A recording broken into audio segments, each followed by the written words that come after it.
उत्तराखंड के नैनीताल ज़िले के हल्द्वानी में रेलवे तजावुज़ात के मामले पर बिलआखिर लोगों को सुप्रीम कोर्ट से राहत मिल गई। स्टे मिलने से यहाँ के लोगों में खुशी का माहौल है। सुप्रीम कोर्ट से यहाँ के लोगों ने सुप्रीम कोर्ट का शुक्रिया अदा करते हुए खुशी का इजहार किया। मुरादाबाद पहुंचे उत्तराखंड के हज कमेटी के साबिक़ चेयरमैन मौलाना जाहिद रज़ा रिजवी ने मीडिया से बातचीत करते हुए हल्द्वानी के मामले पर बात करते हुए कहा कि सुप्रीम कोर्ट ने हज़ारों नहीं बल्कि लाखों इंसानों की अर्ज़ी सुनी है। रोते बच्चों की तकलीफ़, बेवाओं और मासूम लोगों की दुआएं कबूल हुई हैं। मीडिया के कुछ लोग इस मामले को हिंदू मुस्लिम का रूप दे रहे थे, जबकि ये हिंदू मुस्लिम का मामला ही नहीं बल्कि इंसानियत का मामला था।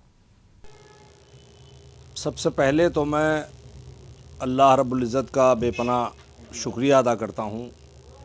जो खालिक़ कायनात है, कादिर मुतलक है, और जिसने हज़ारों नहीं लाखों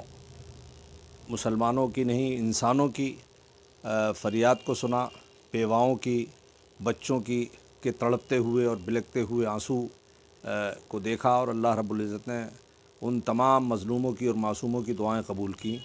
और उसके बाद मैं इस मुल्क की अदालत उज़्मा, जिसे सुप्रीम कोर्ट कहते हैं, उसका शुक्रगुज़ार हूँ और बहुत मुबारकबाद देना चाहता हूँ। और इस फ़ैसले से मुल्क में अदालत उज़्मा का वक़ार बढ़ा है, इस्तेहकाम बढ़ा है, और एक पैगाम पूरी दुनिया को ये पहुँचा है कि हिंदुस्तान में अदल बाकी है, और यकीनी तौर पर अगर मज़लूमों को इंसाफ कहीं मिल सकता है तो वो इस मुल्क की अदालत उज़्मा है। हाई कोर्ट का ये फ़ैसला था जो उनके ख़िलाफ़ था, जिसमें तकरीबन 4800 घर थे और उसके साकिनान की तादाद तकरीबन 40 से 50 हज़ार लोगों की होगी। हमारा मानना ये है कि अगर हाई कोर्ट, जो कि गुज़श्ता कई सालों से ये मामला हाई कोर्ट में चल रहा है, इसमें मौजूदा हुकूमत के अलावा दूसरी हुकूमतें भी रही हैं, अगर हुकूमत जो सूबाई हुकूमतें थीं इसको सही माना में इसकी पैरवी करती और अपना मौक़िफ़ वहाँ सही पेश करती और सही पैरवी हो जाती और अदालत इसको सुन लेती गौर से, और जो उनके इस्तिदलाल और जो दलाइल और शवाहिद थे, तो मैं समझता हूँ ये नौबत नहीं आती।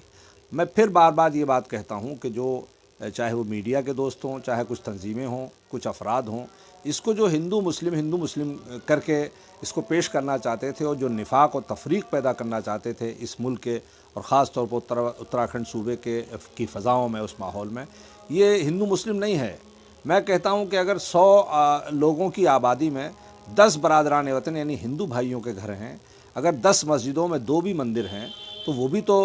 इबादत गाहें हैं और वो भी यकीनी उसी दायरे में, उसी मेयार में आते हैं। ये मामला सिर्फ़ और सिर्फ इंसानियत का मामला था। हुकूमतें और ख़ास तौर पर हमारी मौजूदा हुकूमत, मरकज़ी हुकूमत, सबका साथ, सबका विकास, सबका विश्वास, ये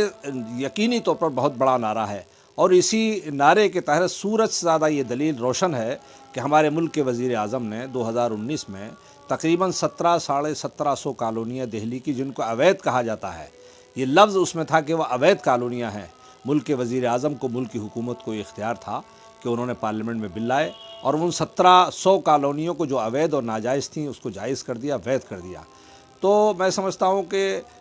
मुल्क के वज़ीर आज़म तक और हमारी मरकज़ी सरकार तक ये आवाज़ें पहुँची होंगी और ये आहें यकीनन पहुँची होंगी, और उनका ये नारा है कि सबका साथ, सबका विकास, सबका एतमाद और विश्वास। तो ये सुप्रीम कोर्ट के तो हम शुक्रगुज़ार ही हैं, लेकिन साथ ही साथ चूँकि ये बाज़ाब्ता तौर पर कानूनी लड़ाई अभी शुरू हुई है, संजीदा लड़ाई सुप्रीम कोर्ट में, इसलिए हम फिर एक मरतबा अदालती चाराजोई और लड़ाई तो लड़ी जाएगी। बड़े काबिल और बड़े मारूफ वकला इस मुल्क के, जो बड़े मायनाज वकला हैं, मुख्तलिफ़ तंजीमों की जानिब से भी और वहाँ के ज़िम्मेदार जो पटिशनर हैं अलग अलग, उनकी जानिब से भी ये लड़ाई लड़ी जा रही है। मगर मुल्क के वज़ीर आज़म, मुल्क की सरकार बड़ी ताकतवर है और बाइख्तियार है। इसलिए हम आप हज़रात के चैनल से, मीडिया के चैनल से, मुख्तलिफ़ ज़राए से हमारी बहुत मुअद्दबाना गुजारिश है कि हुकूमतें बसाने की बात करती हैं। हमारे मुल्क के वज़ीर आज़म का ये दावा भी है कि 2022 में कोई व्यक्ति ऐसा नहीं रहेगा कि जिसको घर न मिलेगा, जिसको रहने के लिए छत न मिलेगी। तो इस मुल्क की हुकूमत से हम ये मुतालबा करते हैं कि दिल्ली के मानिद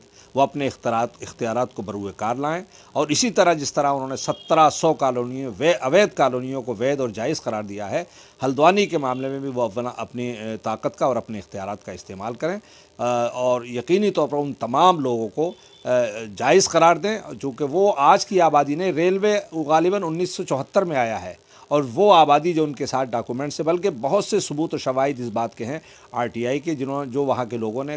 پریس کو دکھائے ہیں، میڈیا والوں کو. کئی RTI ایسی ہیں کہ جہاں ریلوے نے یہ کہا ہے کہ نہیں یہ ہماری زمین نہیں ہے، ریلوے کی زمین نہیں ہے. بہت سے ثبوت ایسے موجود ہیں. تو میں سمجھتا ہوں ملک کے وزیر اعظم اور ملک کی حکومتیں یقینی طور پر ان کے زخموں پر مرہم چھڑکیں گی، اور اسی پیٹرن پہ جس طرح 2019 میں پارلیمنٹ میں بل لا کر ان کالونیوں کو جائز قرار دیا گیا ہے، ہلدوانی کے لوگوں کے ساتھ بھی انصاف ہو.